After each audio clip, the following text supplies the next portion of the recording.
Hello வணக்கம், இது உங்கள் சிவி ஜோன். சொல்லணும் எப்படி இருக்கீங்க? இப்போ பார்த்தீங்கன்னா ஒரு பயங்கரமான ஒரு சம்பவம் நடந்துச்சு. அதாவது நாமினேஷன்ஸ்குள்ளே ஜெஃப்ரி வந்தாச்சு. உங்கள் எல்லாருக்குமே தெரியும், லைவில் அந்த விஷயங்கள் தான் போச்சு. அது மட்டும் இல்லாமல் எல்லோரும் ஃப்ரீ ஸ்டார்ஸ்க்காக ஆர்வமாக காத்துட்ருக்காங்க. அதுக்கப்புறமா வேறு வேலை இல்லை.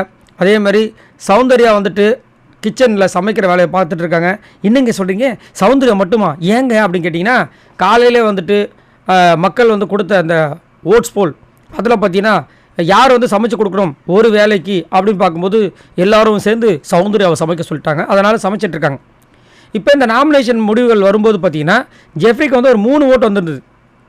யாராவது அந்த 3 ஓட்டை போட்டது இது வரைக்கும் பார்த்தீங்கன்னா அவர் யாருக்கிட்டையுமே சண்டையை போட்டது இல்லையே, எல்லாருக்கும் ரொம்ப பிடிச்ச பையனாச்சே அப்படின்னு பார்க்கும்போது தான் ஒரு பயங்கரமான ஷாக்கிங்கான விஷயங்கள் நம்மளுக்கு லைவில் தெரிஞ்சுது. என்னென்னா, ரயான் வந்துட்டு ஜெஃப்ரியை நாமினேட் பண்ணார். அது தெரிஞ்ச விஷயங்கள். நேற்றே வந்துட்டு என்ன ஸ்ட்ராட்டஜி இவ்வளோ நாளாக ஃபாலோ பண்ணுறாங்கன்னு கேட்கும்போது ஜெஃப்ரியை பற்றி ரயான் சொல்லியிருப்பார்.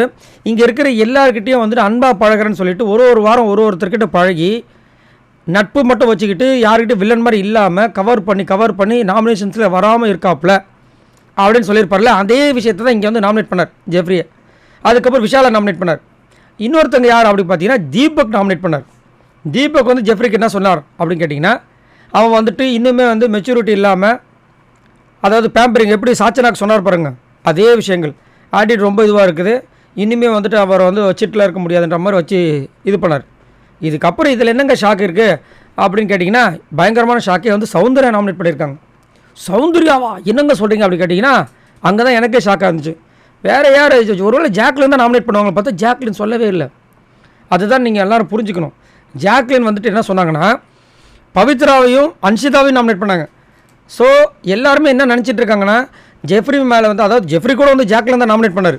அவங்க வந்து யூஸ் பண்ணுறாங்கன்னு இஷ்டத்துக்கு பேசினார். ஆனால் ஜாக்லினை பொறுத்த வரைக்கும் அவங்களோட கேமில் நிறை குறைகள் இருக்கலாம்.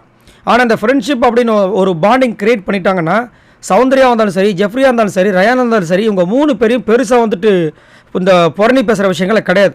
ஆனால் இவங்க 3 பேருமே ஜாக்லினை புறணி பேசுகிற விஷயங்கள் நீங்கள் பார்த்துருப்பீங்க. எனக்கு ஜாக்லினோட கேம்ஸ் பார்த்தீங்கன்னா அப்படி இப்படி தான் இருக்குது. ஆனால் ஜாக்லினை எல்லா இடங்களையும் வந்து ரொம்ப அவதூறாக கேலி பண்ணுறது வந்துட்டு இந்த ரயானா இருந்தாலும் சரி, சௌந்தர்யா, ஜெஃப்ரி எல்லாமே பண்ணுறாங்க. அதான் ரொம்ப வருத்தமாக இருக்குது. இப்போ நேற்று வந்து ஜெஃப்ரியை பற்றி ஜாக்லின் சொல்லும்போது ஜெஃப்ரி வந்து ரொம்ப காண்டாக பார்த்தாரு. ஆனால் ஜெஃப்ரியை பற்றி ஜாக்லின் பேசும்போது சௌந்தர்யா வந்து சப்போர்ட் பண்ணுற மாதிரி ஒரு ரியாக்ஷன் கொடுத்துருப்பாங்க. அங்கே அந்த மாதிரி ஒரு ரியாக்ஷனை கொடுத்துட்டு ஜெஃப்ரி கிட்ட ஒரு நம்பிக்கையை கொடுத்துட்டு இங்கே வந்து ஜெஃப்ரியை டப்புன்னு போட்டாங்க பார்த்தீங்களா சௌந்தர்யா. அதான் கேம்.